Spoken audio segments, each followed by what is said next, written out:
Orang tua saya egois dan ngerasin anak seenak jidatnya. Gimana nih Pak? Wow.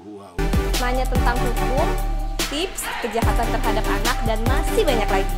Cukup kirimkan pertanyaan di official Instagram dan Facebook Bang Aris. Ayo kirimin pertanyaan kamu ya. Halo sahabat anak Indonesia, jumpa lagi bareng Nia di Ngobras, ngobrol bareng Bang Aris dalam episode Q&A. Untuk kepentingan terbaik anak, dukung terus Aris Merdeka Official dengan cara like, comment, share, and subscribe. Nah, sahabat anak Indonesia, kita sudah ada beberapa pertanyaan yang dikirimkan oleh netizen melalui Facebook dan Instagram Bang Aris Merdeka Official. Di depan saya sudah ada Bang Aris. Apa kabar Bang? Wow, sehat. Luar biasa ya Bang. Salam anak Indonesia. Siap. Abang sudah siap dengan beberapa pertanyaan netizen? Pasti siap untuk menjawab apapun yang menjadi pertanyaan-pertanyaan dan kebutuhan dari kawan-kawan kita yang membutuhkan informasi. Baik Bang, kita ada beberapa pertanyaan. Nah, kita ke pertanyaan pertama ya Bang. Ya, baik. Dari KS Zartika. Pak, bagaimana sih solusi dari pengasuhan yang salah terhadap anak oleh orang tua selain dari sosialisasi tentunya Bang? Iya tentunya bahwa anak itu kan membutuhkan pengasuhan ya. Sorry, saya buka dulu. Maaf ya, ini bukan berarti tidak patuh terhadap protokol kesehatan, tapi supaya lancar kita berdiskusi menjawab pertanyaan-pertanyaan dari netizen ya. Jadi pengasuhan itu adalah hak anak ya. Hak anak untuk mendapatkan pengasuhan, belayan kasih sayang, gitu, pembimbingan. Itu adalah hak yang mendasar bagi anak-anak. Karena kewajiban orang tua lah memberikan yang terbaik bagi anak-anak ya. Oleh karena itu saya selalu mengatakan dalam proses dan pola pengasuhan itu harus betul-betul mengedepankan kepentingan terbaik anak, bukan ego orang tua. Dunia anak adalah dunia bermain ya. Kemudian dunia anak itu adalah meniru, mengimitasi apa yang terjadi di sekitarnya. Misalnya itu terjadi di sekitar lingkungan sosialnya, apakah dia rumah, sekolah, ya toh, dan lingkungan-lingkungan di mana anak berada. Itu adalah wajib hukumnya untuk kita lindungi, gitu. Oleh karena itu pertanyaan pengasuhan tadi, bagaimana ini pola pengasuhan yang baik itu, selalu saya katakan kalau kita melihat sudut pandang perspektif perlindungan anak atau sudut pandang anak, maka pola pengasuhan yang otoriter itu tidak bisa lagi diterapkan di masa milenial sekarang. Baik itu masih umur di bawah 5 tahun gitu. Tidak boleh kita paksakan lagi otoritas kita seolah-olah apa yang ada dalam pikiran kita terapkan pada anak, dan anak harus patuh terhadap apa yang kita maui. Iya. Tidak, Nia. Tapi zaman milenial sekarang kita harus berani merubah paradigma apa yang saya sebut paradigma pola pengasuhan yang otoriter menjadi dialogis dan partisipatif. Apa artinya itu Nia? Dialog itu adalah memberikan akses kepada anak untuk memberikan pendapatnya, menyangkut tentang dirinya, menyangkut tentang ketidaksetujuannya, menyangkut tentang tumbuh kembang anak itu. Itu harus diberikan akses. Partisipatif itu artinya bahwa kita harus dengar pendapat anak itu. Sekalipun komunikasinya masih belum lancar, apalagi sudah lancar, itu harus selain memberikan akses untuk mengeluarkan pendapat, tentunya juga dia harus juga kita berikan ruang untuk berekspresi. Itu pola pengasuhan yang baik. Jadi kalau misalnya kita uji sekarang ini, apakah yang saya sebutkan tadi itu sudah terjadi dalam keluarga? Ini yang mau saya katakan, di menghadapi masa milenial yang sekarang, ya, kita tidak bisa kita paksakan pola pengasuhan yang jadul, kita paksakan kepada situasi yang milenial. Nggak nyambung itu, nggak nyambung. Oleh karena itulah menurut saya perlu ada satu terobosan baru dalam lingkungan keluarga mengubah paradigma pola pengasuhan yang otoriter, ya, yang asal kehendak dari orang tua. Itu yang terjadi sekarang, memaksakan kehendak terhadap pikiran orang tua kepada anak-anak. Jadi itu artinya saya mau mengatakan dengan dialog ini, dengan informasi yang disampaikan, dengan pertanyaan yang disampaikan itu, mari ya kita harus dan harus berani ya, maksud saya harus berani mengubah pola pengasuhan itu. Oke, tapi masih banyak orang tua yang belum menerapkan pola pengasuhan yang Abang maksud ya, Bang? Masih, dan itulah sumber kekerasan itu.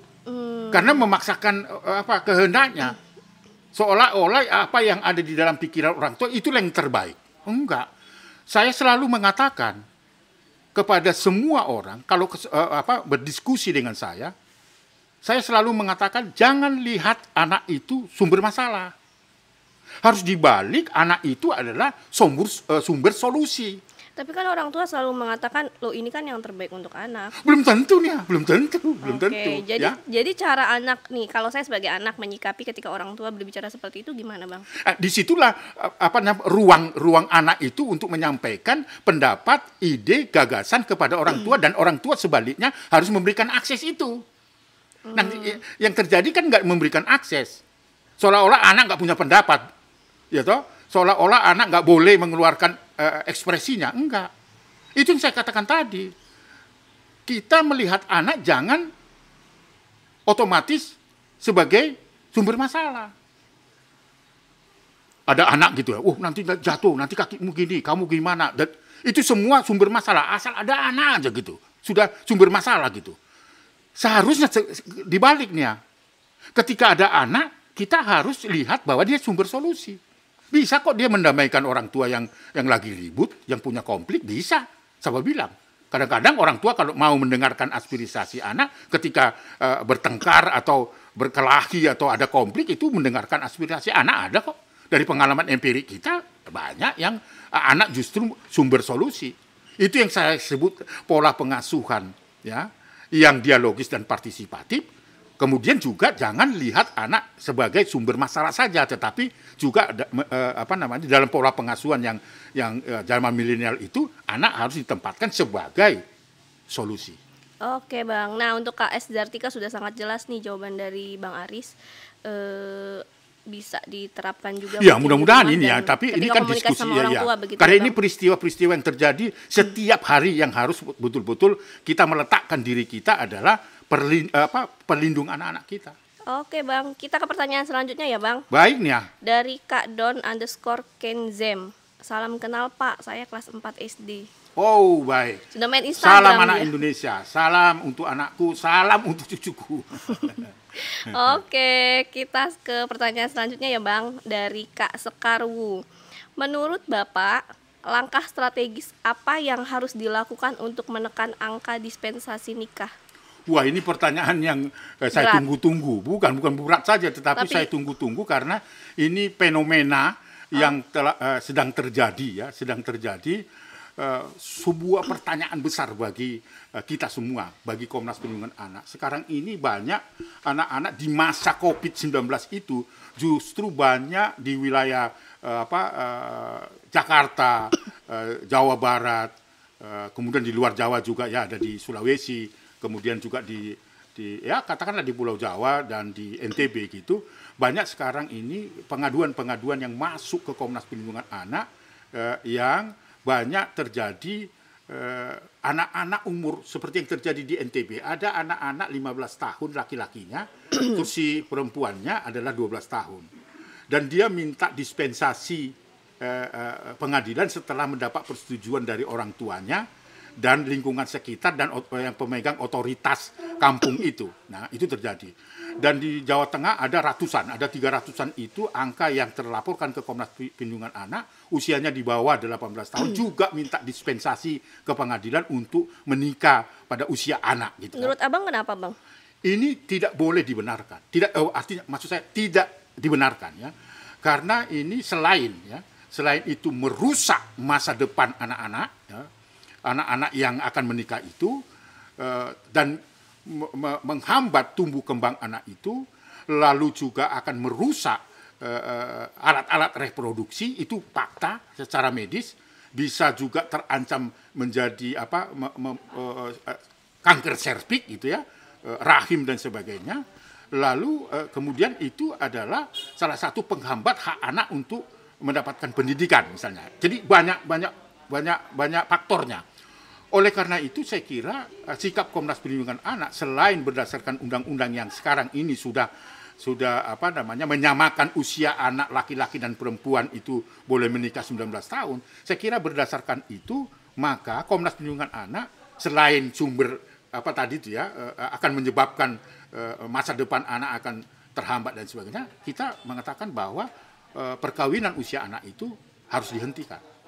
Dan kenapa itu terjadi? Nah, ternyata di dalam laporan yang ada pada Komnas itu di masa COVID-19-nya itu justru terjadi di beberapa daerah yang saya sebutkan tadi itu minta dispensasi.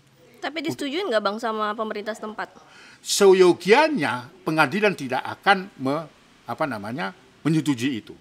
Tapi artinya data itu ada gitu. Saya tidak tahu apakah disetujui atau tidak disetujui oleh pengadilan. Kalau itu disetujui oleh pengadilan, sekalipun itu atas dorongan dari orang tua, dari pemegang otoritas di mana anak itu berada, itu adalah melanggar hukum dan itu tidak dibenarkan oleh undang-undang perkawinan kita.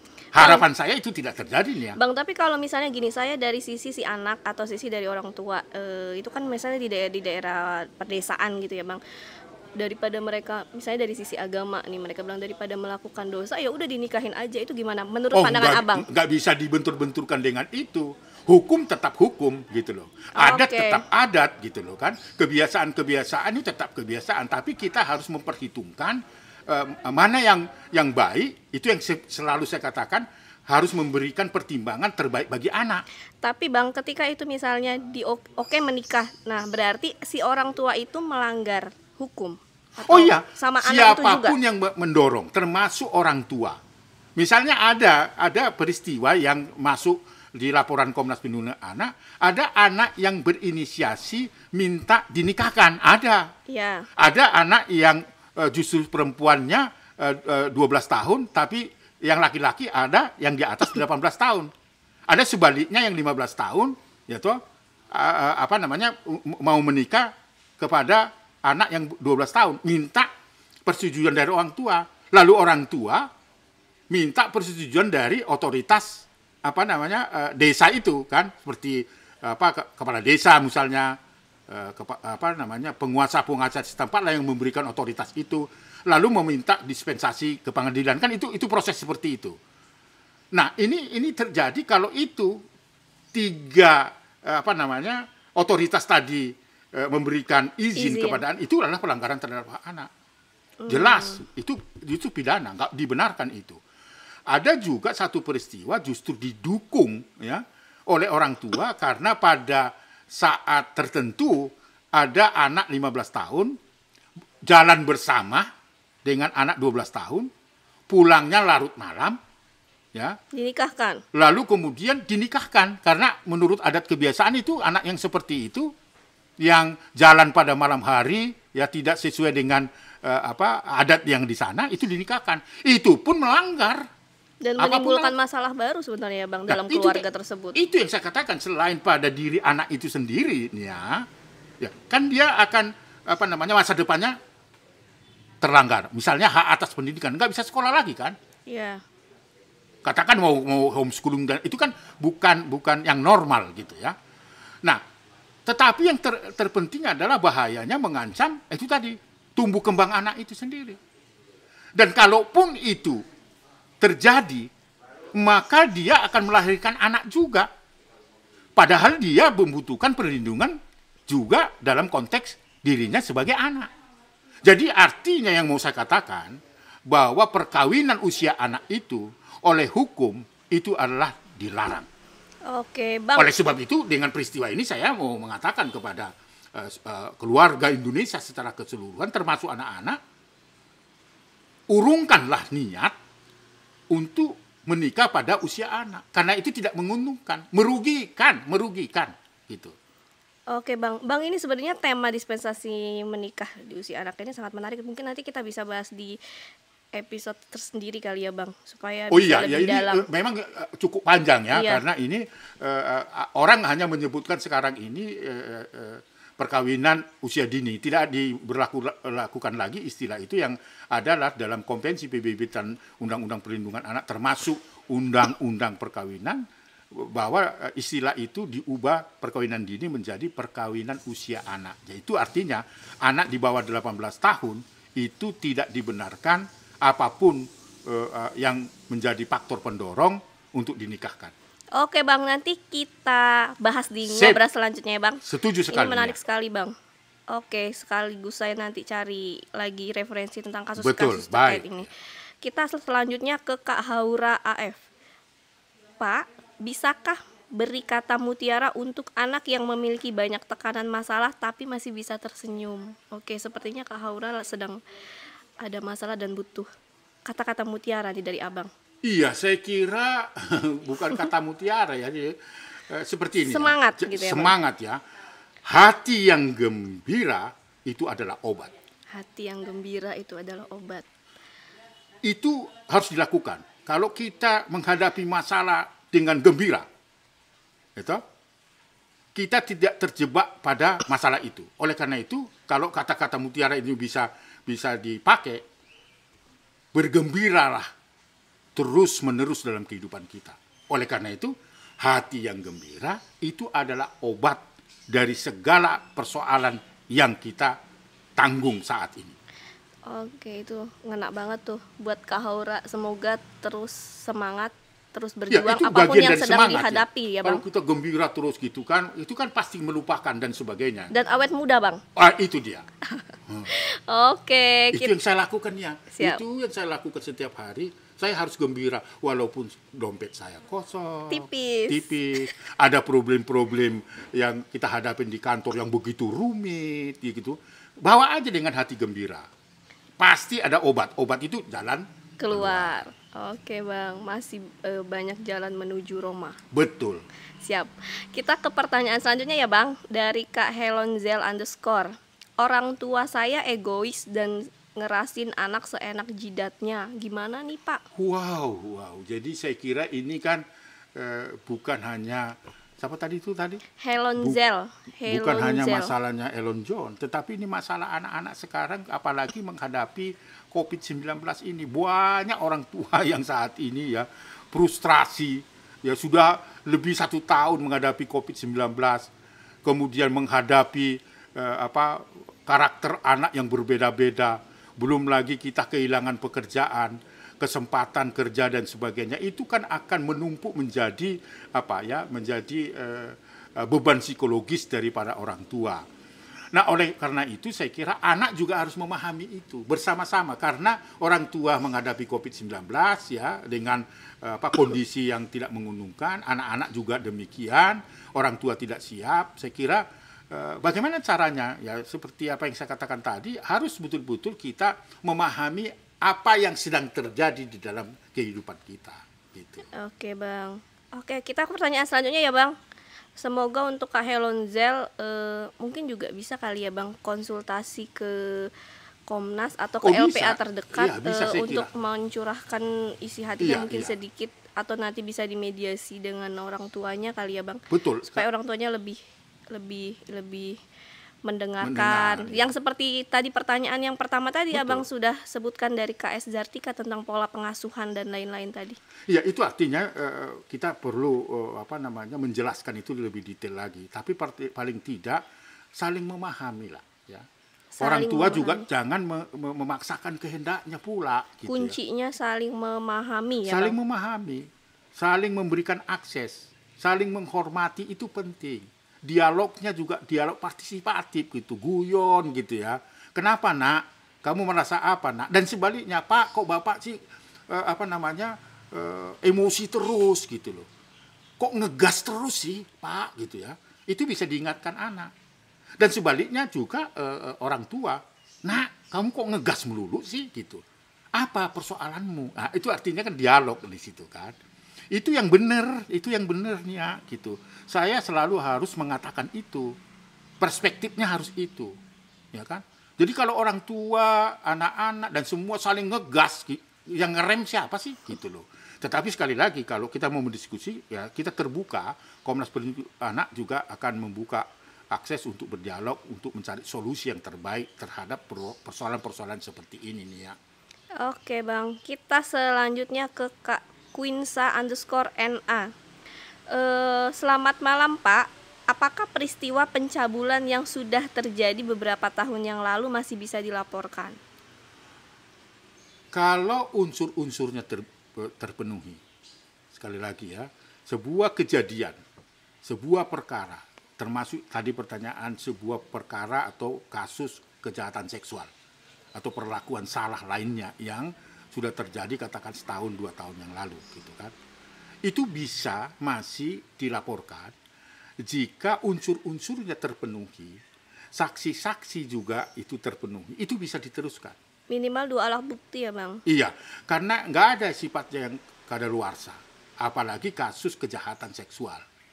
Cuma memang kalau membutuhkan visum misalnya, kalau itu terjadi 2 tahun yang lalu, agak sulit dibuktikan dalam visum itu. Tetapi itu bisa diambil cara lain, misalnya dengan bukti-bukti yang lain. Bang, kalau misalnya korbannya ini sudah menikah juga susah Bang? Sudah menikah. Karena kan ini sepertinya perempuan. Ya, itu seperti itulah yang sulit sekali sebenarnya ketika itu sudah terjadi, apalagi sudah menikah. Nah, kalau sudah menikah misalnya visumnya juga semakin susah kan gitu ya dan sebagainya. Tapi peristiwa itu bisa menjadikan bahan untuk kita bersiap diri agar kita betul-betul menjaga diri kita dari peristiwa-peristiwa yang kita alami itu. Oleh karena itu selalu saya katakan kalau ada peristiwa kejahatan seksual jangan ditunggu-tunggu untuk dilaporkan. Yang dirugikan adalah kita sendirinya gitu. Oleh karena itu selalu saya kampanyekan kalau ada peristiwa kejahatan seksual di dalam rumah tangga jangan dianggap itu aib. Harus segera dilaporkan. Itu yang selalu saya kampanyekan karena nanti kesulitannya tadi visum, bukti-bukti kalau sudah 2 tahun menikah dan sebagainya kan begitu, itu sulit gitu. Sekalipun masih bisa kita lakukan penegakan hukum untuk itu, tetapi kan lebih sulit daripada ketika itu terjadi langsung dilaporkan. Seringkali orang tua memang tidak menyadari sebenarnya gestur anak itu sudah memberitahu bahwa dia korban kekerasan kan gitu ya. Kadang-kadang orang tua nggak ngeh gitu. Ya, ini dianggap cengeng gitu kan. Seperti apa yang terjadi kemarin di Depok ya. Saya mengunjungi 2 anak korban kekerasan seksual gitu. Itu terjadi sudah hampir 1 tahun ya. Oh, lama sekali. Peristiwa itu.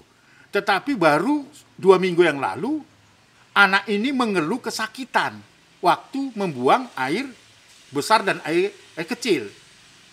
Lalu ditanyalah oleh si ibu itu, si anak itu kan sulit menjawab kan, karena dalam serba ketakutan karena dibawa ancaman dari si pelaku.